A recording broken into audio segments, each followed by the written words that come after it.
اگر میری زوجہ گھر کا کام کرتی ہے، یہ بھی ضمناً آپ کو بتا دوں، بہنیں تو بڑی خوش ہوں گی، چھلانگیں لگائیں گی، عورت پر گھر کا کام کرنا واجب نہیں ہوتا، قضان، آپ اس پہ سختی نہیں کر سکتے، بلکہ اگر بچی ایسے گھر سے آئی ہے جہاں وہ پکا ہوا کھانا کھاتی تھی، خانسامہ وغیرہ تھا، اور اسے پکانا نہیں آتا، تو آپ کو پتا ہے شرعی مسئلہ کہ شوہر پر اس کو پکا ہوا کھانا دینا واجب ہے، پکا ہوا کھانا۔ بیوی کے اوپر کپڑے دھونا، برتن دھونا، استری کرنا، بچے سنبھالنا کوئی واجب نہیں ہے، دودھ بھی پلانا ماں پر واجب نہیں ہوتا، ہاں اگر بچہ کسی اور ماں کا دودھ قبول نہ کرے تو الگ بات ہے، پھر اس کو پلانا واجب ہوگا، ورنہ ماں پہ دودھ تک پلانا بچے کو واجب نہیں ہوتا۔ یہ آپ نے دین کبھی سیکھا ہے؟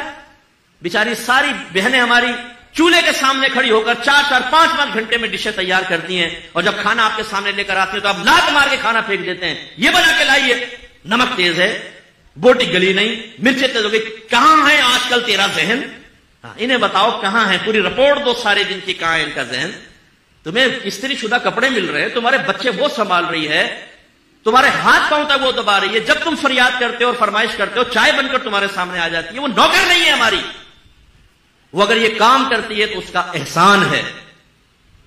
ہم نے جب شریعت کو سیکھا تو ہم نے اپنے گھر میں یہ چیز واضح کر دی۔ میری بیٹی، میری ماشاءاللہ زوجہ بھی عالمہ ہے، اور پوری دنیا میں بہت سارے ممالک سے لوگ ان سے پڑھ رہے ہیں، سارے بچے میرے عالم مفتی بن رہے ہیں، بچی بھی میری وہ عالمہ بن رہی ہے، ہم نے تو گھر میں ایسا ماحول بنا دیا۔ لیکن اب آپ کہیں گے مفتی صاحب جب ہم بیوی کو کہہ دیں گے تو اس پہ واجب نہیں، وہ کہاں کام کرے گی؟ کرے گی۔ انہیں یاد دلائیں کہ بی بی فاطمہ رضی اللہ تعالیٰ عنہ پر بھی واجب نہیں تھا، لیکن گھر کا سارا کام خود ہی کرتی تھی وہ۔ لیکن اب میں جو آپ کو سمجھانا چاہ رہا ہوں، اگر ایک بیوی پہ کوئی چیز واجب نہیں تھی، اس میں کوتاہی ہوئی، کیا آپ کے لیے جائز ہے کہ آپ اس کے منہ پہ تھپڑ مارے، اسے ماں بہن کی گالیاں بکے کہ آپ کے کپڑے پہ استری کیوں نہیں کی؟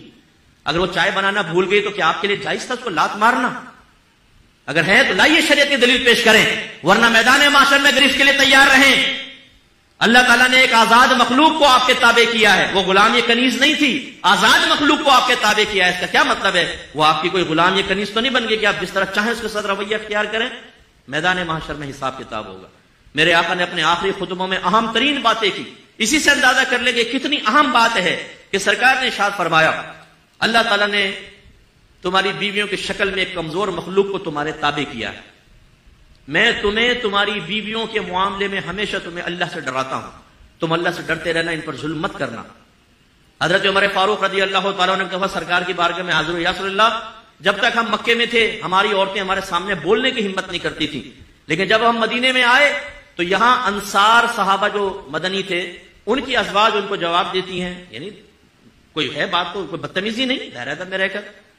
تو کل میری زوجہ نے بھی مجھے جواب دیا، سرکار مسکرا دیے اور آپ نے شاید فرمایا کہ عمر عورتیں ٹیڑھی پسلی سے پیدا کی گئی ہیں، اگر ان کو سیدھا کرنے کی کوشش کرو گے تو یہ ٹوٹ جائیں گی، ان کو ایسے استعمال کرو۔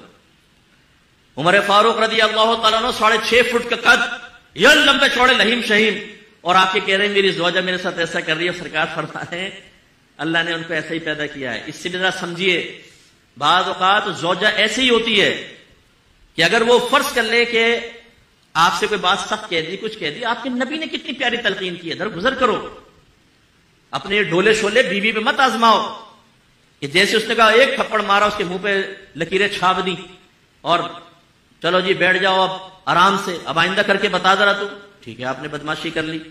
لیکن یہ تو ایک فطری تقاضا ہوتا ہے، بعض اوقات انسان کی زبان سے کچھ نکل جاتا ہے۔ آپ کی بہن بھی اگر اپنے بہنوئی کے ساتھ کرے گی، فرض کر لیں، تو کیا آپ بہن کو گھر میں بلا کے تماچا اس کو بھی کھینچ کے ماریں گے کہ تو نے کیسے اپنے شوہر کے ساتھ کی؟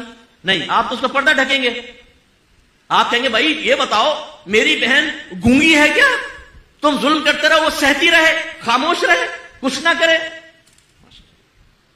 قربان جائیں آپ کے اوپر، بہن آئی تو کچھ نہ بولے، بیوی آئی تو منہ سیدھو اس کا۔ بالکل ہمارے گھروں میں یہ جو غلط چیزیں چل رہی ہیں، حد اعتدال سے آگے نکل جانا، اس کی طرف فکر کرنی چاہیے۔ لیکن میں نے کہیں غلط اس کو رخ نہ لے جائیں تو میں ایک آپ کو سنا دیتا ہوں ایک بات بھی۔ ایک بھائی نے کہا کہ یار میری بیوی کام ہی نہیں کر رہی گھر کا، جب اس کو کہا کہ کام کرو تو اس نے سنا دیے 2-4 کلپ کہ ہم پہ تو واجب ہی نہیں ہے گھر کا کام کرنا۔ تو پھر اس کو یہ ترکیب بتائے گی کہ تم ایسا کرو کہ اپنی زوجہ سے کہو کہ ٹھیک ہے تم پہ واجب نہیں، بالکل نہ کرو، لیکن شریعت نے مجھے دوسری شادی کرنے کی اجازت دی ہے اور دوسری بیوی میں اسی شرط پہ لے کر آؤں گا کہ گھر کی کام کرے گی، تم بالکل نہ کرو۔ پتہ چلا کہ بیوی نے کہا نہیں میں کرنے کے لیے تیار ہوں، تم یہ قدم نہ اٹھاؤ۔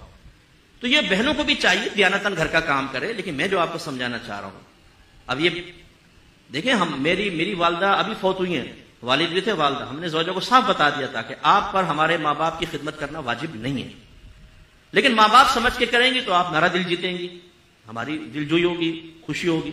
نہیں کریں گی ہمیں کوئی شکوہ نہیں ہوگا آپ سے. یہ کلیئرلی ہمیں میسج دینا لازم ہے تاکہ ہمارے بچے بھی اس کو سیکھیں اور سمجھیں. تو آج اگر ہماری زوجہ گھر میں کوئی کام کرتی ہیں، زیادہ کام کرتی ہے، پورے ہم دسترخوان پہ بیٹھے ہوتے ہیں، بچوں سے کہتے ہیں اپنی والدہ کا شکریہ ادا کرو کہ انہوں نے 4 گھنٹے چولہے کے سامنے کھڑے ہو کر تمہارے لیے کھانا بنایا، تمہارے کپڑے دھوئے ہیں، ہر چیز پہ شکریہ ادا کرتے ہیں، اس کی عادت بناتے ہیں تاکہ قدر و قیمت رہے. تو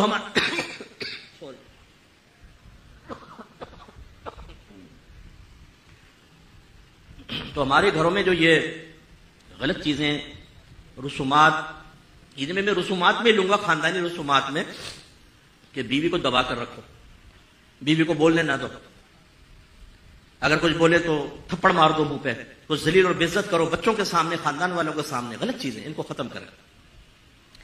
اسی طریقے سے میری بہنوں سے میری گزارش کہ اللہ تعالیٰ نے شوہر کا بہت حق رکھا ہے. بعض بچیاں ایک ایسے گھر سے تعلق رکھتی ہیں جس میں وہ دیکھتی ہیں کہ ہر دفعہ امی ابو کو دبا لیتی ہیں، اور ابا جان جو ہیں وہ عزت بچاؤ مہم پر ساری زندگی چلتے رہے، عزت بچاؤ مہم، عزت بچاؤ مہم. وہ بیچارے بدتمیزی کر رہے ہیں، بیوی کو کہتے ہیں چھوڑو یار، خاموشی سے نکل گئے. وہ بیٹی جب یہ کرتی ہے آبزرو، تو اس کا ذہن بن جاتا ہے کہ مجھے بھی ایسا کرنا ہے. نتیجہ نکلتا ہے جب وہ دوسرے گھر میں جاتی ہے تو تربیتیں کامل نہ ہونے کی بنا پہ اس گھر کو جہنم بنا دیتی ہے بسا اوقات. یہ یاد رکھیں، ہمارے گھر کو بچیاں ایسی سن رہی ہیں، نبی کریم صلی اللہ علیہ وسلم نے شوہر کا بڑا حق بیان فرمایا. ایک بچی شادی نہیں کر رہی تھی، اس کے گھر والے اسے نبی کریم صلی اللہ علیہ وسلم کے پاس لائے. یا رسول اللہ یہ شادی نہیں کرتی. سرکار نے فرمایا تم کیوں شادی نہیں کرتی؟ اس نے سرکار کی زبان اقدس سے ہی نکلوانا چاہا، وہ جانتی ہوگی. تو اس نے کہا رسول اللہ آپ بتائیں کہ شوہر کا بیوی پر کیا حق ہے؟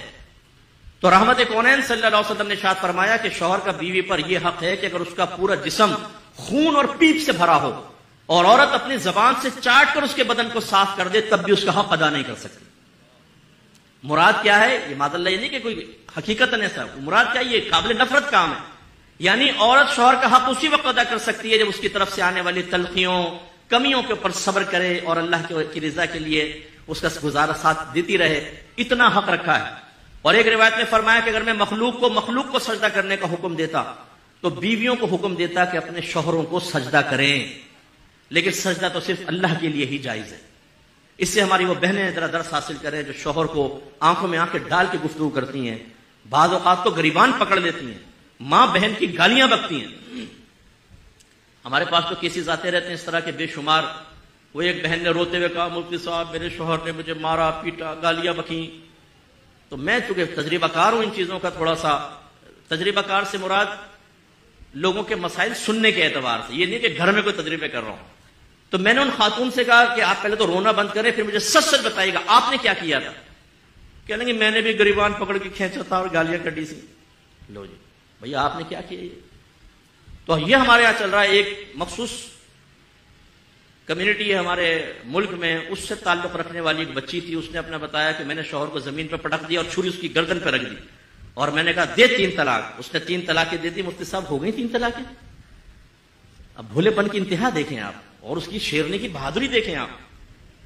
اب یہ لڑکی کیسے سے بہادر بن گئی؟ اپنی ماں کو دیکھا ہوگا، اپنی خالہ کو دیکھا ہوگا کہ ہر ایک نے لمبے ناخن رکھ کے منہ کے شوہر کے منہوں کو چھیلا ہے اور کچلا ہے، تو وہ بھی اس میں پڑ گئی.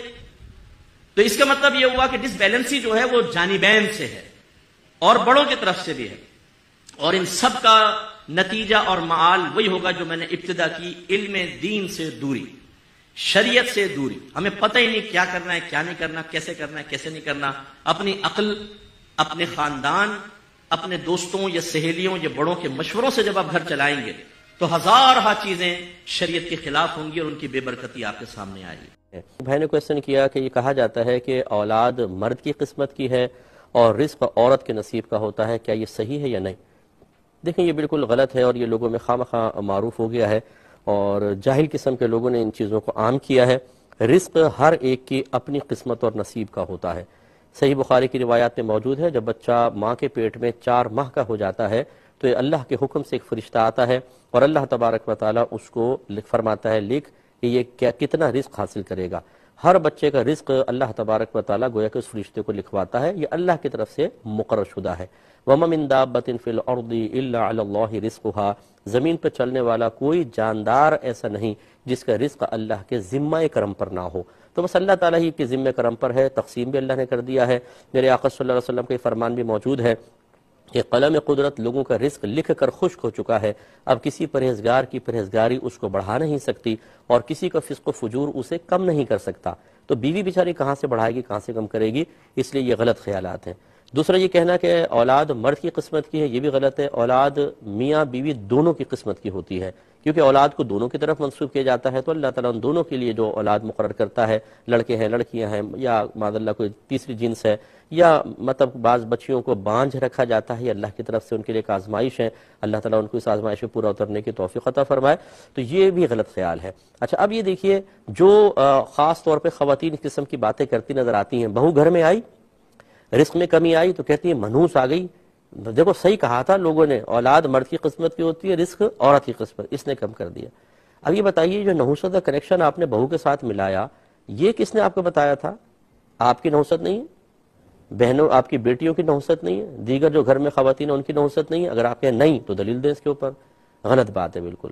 اور چلے اگر آپ کو یہ مقولہ مانی لیں، اب اگر اس کے ہاں لڑکی پیدا ہوئی 1 2 3 تو کیوں آپ بہو کو کہتی ہیں اولاد تو مرد کے نصیب کی ہے؟ اپنے بیٹے کو برا بھلا کہیں کہ منوس تو لڑکیاں پیدا کرتا چلا جا رہا ہے، بھاڑ میں جا، مر جا، کمبخت، نکل ہمارے گھر سے باہر، لیکن آپ نہیں کہتے ہیں، کیوں؟ تو اس کا مطلب یہ ہوا یہ سب ایسے الٹے سیدھے مقولات ہیں جو جاہلوں نے عام کرتی ہیں۔ اولاد اگر بچیاں پیدا ہوتی رہیں، نہ عورت کا قصور ہے نہ بیٹے کا قصور ہے، یہ قصور ہے ہی نہیں، یہ تو اللہ کی رحمت ہے، اللہ تعالیٰ کی طرف سے ایک فضیلت ہے، انعام ہے، اس میں خوش ہونا چاہیے۔ اللہ نے دونوں کے لیے بچیاں عطا فرمائی ہیں، لہذا خیالات بالکل غلط ہیں۔